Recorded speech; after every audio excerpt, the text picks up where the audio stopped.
Hello, Psychologies magazine readers, subscribers and friends. I'm Mary Fenwick. I write the Agony column for Psychologies magazine each month, and each week on a Tuesday at 5:30 I'm here doing an Instagram live. We're calling it Weekly Wisdom, and I'm here each week talking about a subject that I change the subjects, but generally a subject that's related to my inbox, sharing stories, experiences, but also I'm here to answer your questions if you have any questions for me. So this week's topic, I want to talk about happiness. I can see Will.i.am and Jen sending a request to be in the live video, but I'm not going to do that because this is the Psychologies magazine page, and they prefer if I don't have people that we don't know joining. So hi, I can see Nikki. I saw Susie joining earlier. Anyway, as you join, say hello, let us know where you're joining from. As I said, my topic this week is going to be happiness. And don't apologise. I've got a message from Will.i.am and Jen saying sorry, but don't worry at all. I have checked it with Susie Walker, the editor-in-chief, and she prefers me not to have other people join. But I'm here to answer any questions if you want to drop them in the chat. I'll see them, and that explains why my eye line is a bit odd sometimes, because I'm reading chat as I speak, multitasking. Will.i.am and Jen is in Northern Ireland. Hello, welcome. It's often a really international crowd here, which is really cool. As I said, this week's topic is happiness, and I'm really interested to know what is bringing you happiness at the moment. And I want to define that slightly more, because happiness has got different kind of layers to it. There is the happiness that we experience in the moment, and then there is the happiness that we experience when we remember experiences. So when we remember things, or when we plan things, we're experiencing a different type of happiness to the one that we have in the moment. And I've been thinking about this in a number of different ways, partly because I've been running an online program which is called Writing Back to Happiness, and that's looking at the evidence-based techniques for building happiness in the longer term, so the things that are proven to contribute to happiness in the longer term. And we do that through a kind of personal journaling group program. And I'm just about to launch it again. So I've been thinking about happiness in general. And one of the things that I've been thinking about is, just at the moment, it's quite difficult to talk about happiness because we have this overarching pandemic and an ever-shifting environment which is very uncertain, and it's not contributing to happiness for most people on a daily basis. And there's a tendency to think that talking about happiness is kind of a bit fluffy and not very useful and escapist and all those kind of things. So there are times where I almost feel embarrassed to be talking about happiness. And part of what I wanted to talk about today was the fact that I want to defend the value of happiness and of seeking out those little moments of happiness, no matter what else is going on. A tiny moment of happiness, joy, connection, a sense of generosity between you and another person that can really lift your whole day. And one of the reasons that I want us to think about happiness at the moment is almost exactly because it is a bit more difficult. And happiness is not just as a kind of, I don't want to think about it just as a kind of transactional or a result. I want to think about happiness as something that we can actively, slightly turn up the volume on. And I've just been reminding myself about one of the elements of happiness research, which is Daniel Kahneman. Some of you will be familiar with his work on, it's called Thinking Fast and Slow, our different brain operations. Ida No More says afternoon. Good afternoon to you as well. Lovely to see you. Thank you for joining. Where are you? So Daniel Kahneman has done a TED Talk which is on the subject of happiness. And he's talking about the fact that for many years, hi Ruby Saeed, lovely to see you.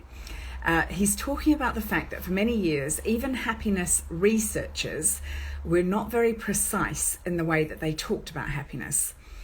And it's him that has, Ida is in Cambridgeshire. So I know that we've got Cambridgeshire, Northern Ireland. I know Susie's in Farnham. I know Nikki is usually in East Grinstead. So at the moment we're kind of UK based, United Kingdom and Northern Ireland. Happiness and Daniel Kahneman. He talks about the experienced self, the happiness in the moment, and the overriding thing that tends to give us happiness in the moment is our experience of being with other people. Natasha's in Zambia. Amazing. Fantastic. I've got a friend from Zambia, and I very much recommend her work. Carolyn Zimba. She is a yoga practitioner, and my live video to do with my settings. So I recommend my friend Carolyn Zimba and her work on embodied alignment. Anyway, only slight connection there is that she also comes from Zambia. Daniel Kahneman. The experience of happiness in the moment is overwhelmingly connected with us being with our loved ones, with our family and friends. That is definitely what makes us the most happy in the moment on the whole.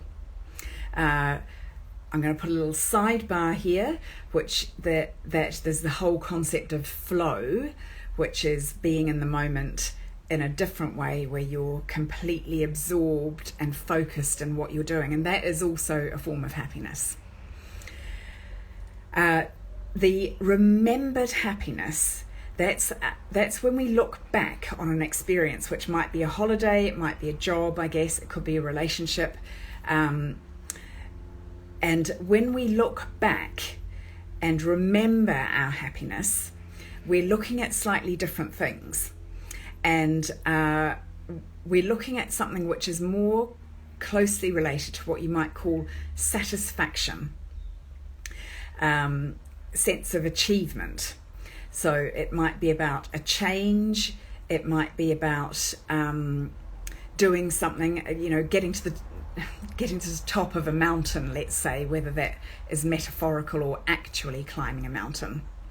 And the remembered happiness takes into account, to quite a large degree, what is our last memory of that experience.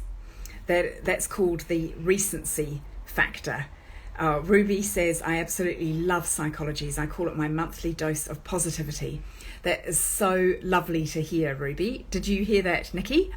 Nikki says, she experienced the sense of achievement at the top of the Spinnaker Tower, I'm imagining, because the Spinnaker Tower in Portsmouth, Nikki abseiled off that on Sunday to fundraise for a local charity, and it just so happened that I was in the Spinnaker Tower on Sunday as well. I didn't see her, but having looked at what she abseiled off, that is one massive sense of achievement.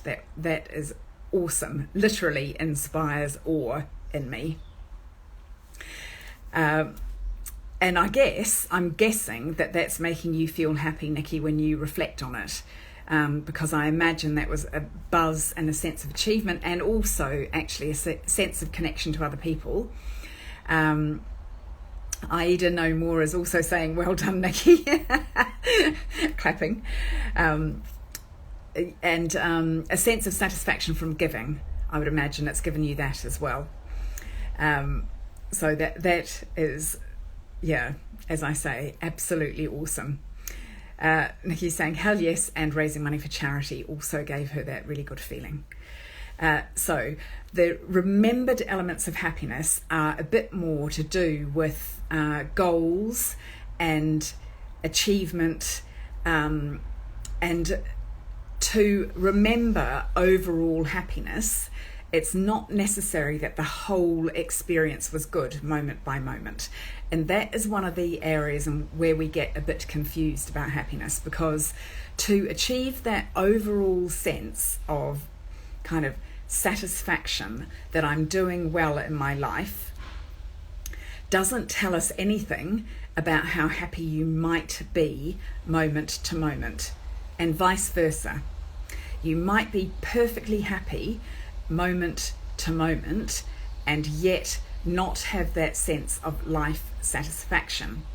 And where I would think, which is not necessarily where the research focuses, but for example, if you're drinking alcohol or taking some form of drugs, you might well be happy in the moment, but you won't be getting that overall sense of achievement and life satisfaction necessarily. I think I've talked a bit in the past about a friend of mine who talks about type 1 and type 2 fun. And this is my shout out to Jodie Mao, my friend, who introduced that concept to me, because she is unwittingly talking about almost exactly the same thing there as Daniel Kahneman, who is I think he is a Nobel Prize winning economist. His area is behavioural economics, what makes us actually do things in economic terms. Jodie's concept of type 1 and type 2 fun is maybe a simpler way of remembering the whole Daniel Kahneman thesis about experienced happiness versus remembered. So type 1 fun is, it's fun at the time and you know it. Type 2 fun may not be fun at the time, moment by moment, but it's fun in retrospect when you think about it afterwards. So I feel like I've just been doing a lot of talking, and I can see loads of people joining. So just to reintroduce myself, my name is Mary Fenwick. I write the Agony art column for Psychologies magazine once a month. And as somebody has said on here, she thinks of Psychologies as her monthly dose of positivity, which is great. And that's definitely what we're setting out to achieve. And the topic that I'm talking about today, in my regular slot on a Tuesday at 5:30, I'm here for weekly wisdom. And today's topic is happiness.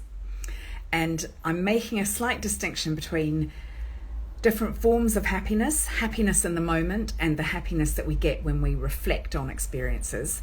But also I'm making a slight distinction between positivity, I guess, in general, and happiness, and a distinction between well-being and happiness. In fact, another researcher in a similar topic that I'd like to recommend is Susan David. And Susan David does work on what she calls emotional agility.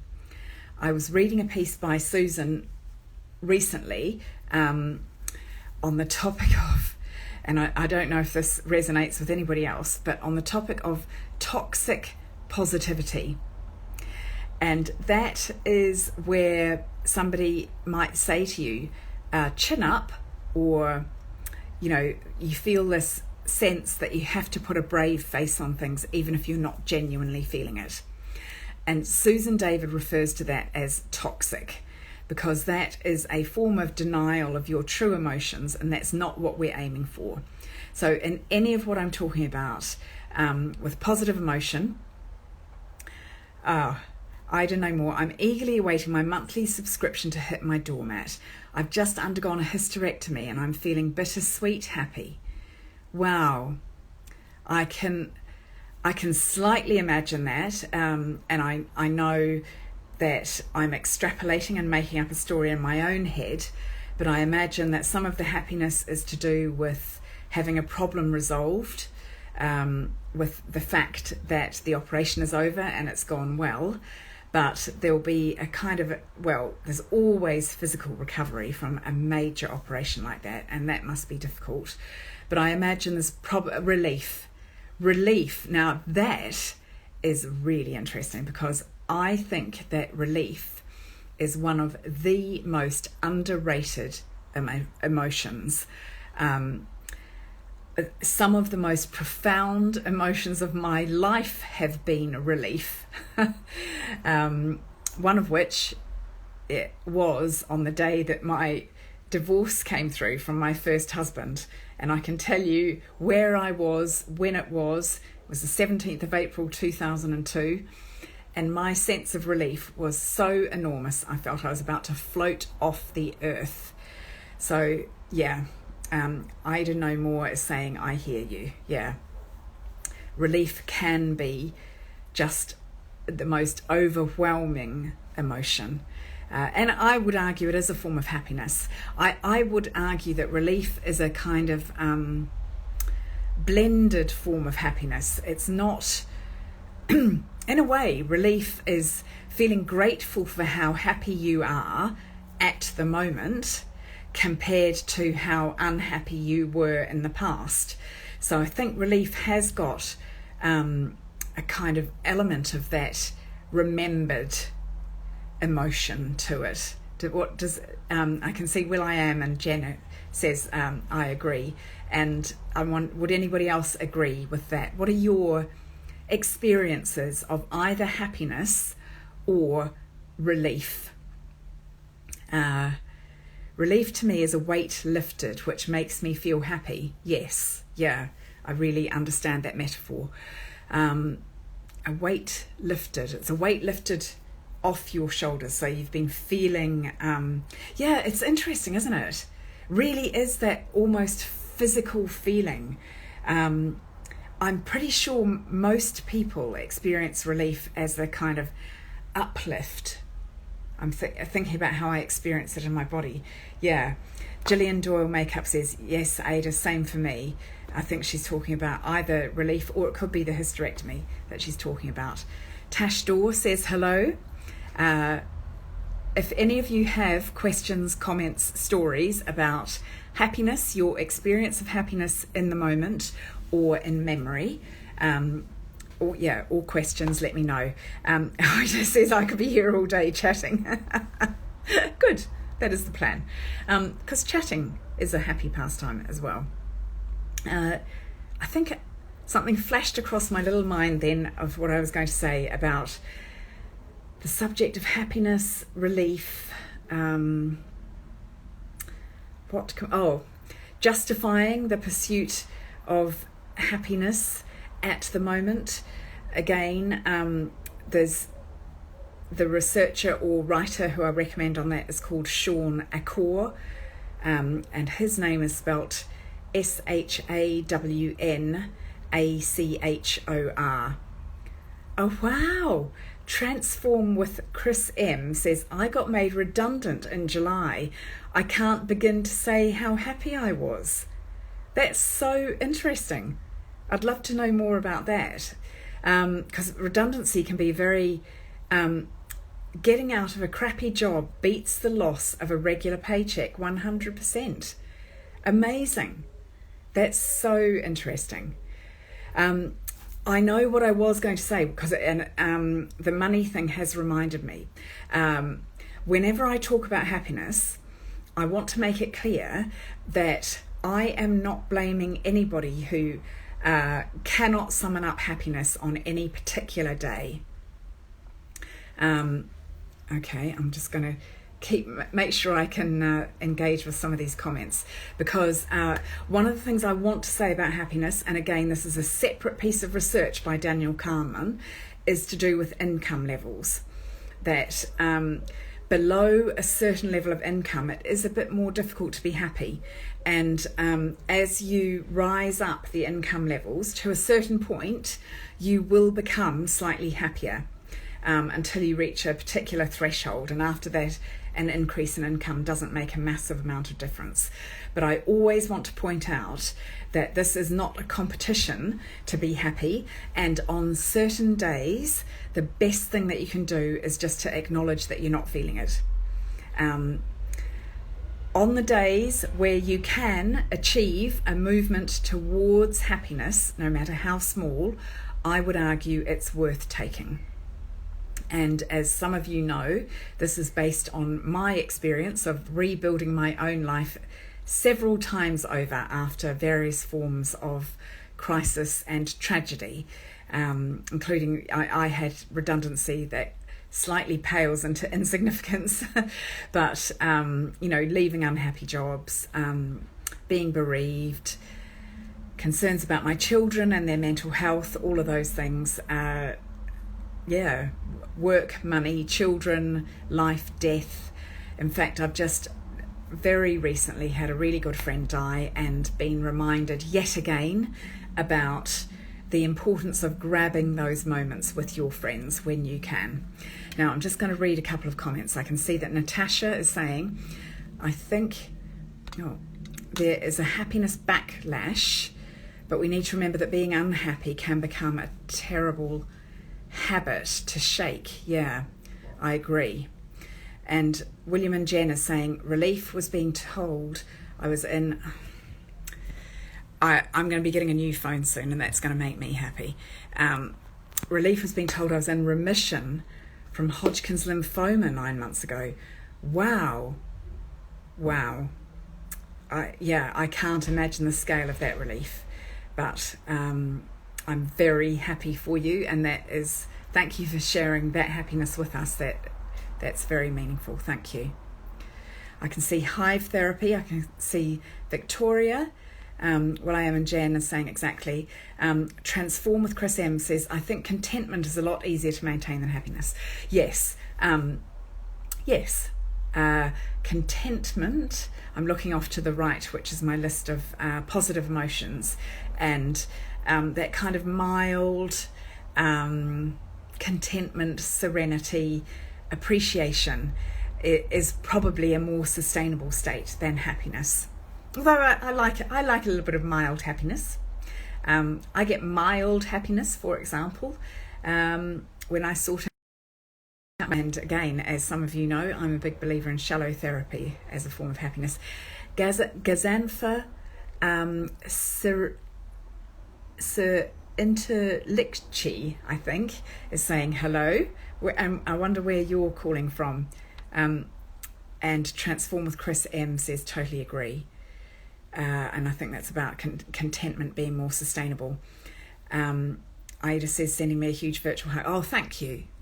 That's, yeah. I have to say, this particular bereavement has really knocked me, and at the same time reminded me of my good fortune, both of those feelings. I went to the funeral on Friday, and honestly, I know my topic is happiness. In a very weird way, I was happy to be at the funeral. And one of the reasons that I was happy to be at the funeral was, well, obviously honouring my friend, and getting to know bits about her that I didn't know. But also I've been to a couple of Zoom funerals over the last couple of months, and I find them very difficult. They're better than nothing, but not being able to be in the same space as people is really difficult. I'm looking at who else has joined. Emerald, Miss Ashloo. Thank you, Nikki. Happy memories. Yeah, completely.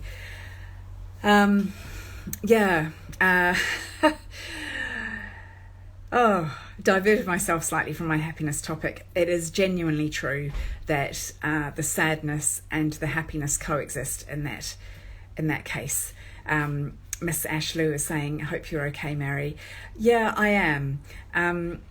One of the ways that I'm dealing with it is by talking about it, and appreciating that I had such an amazing friend.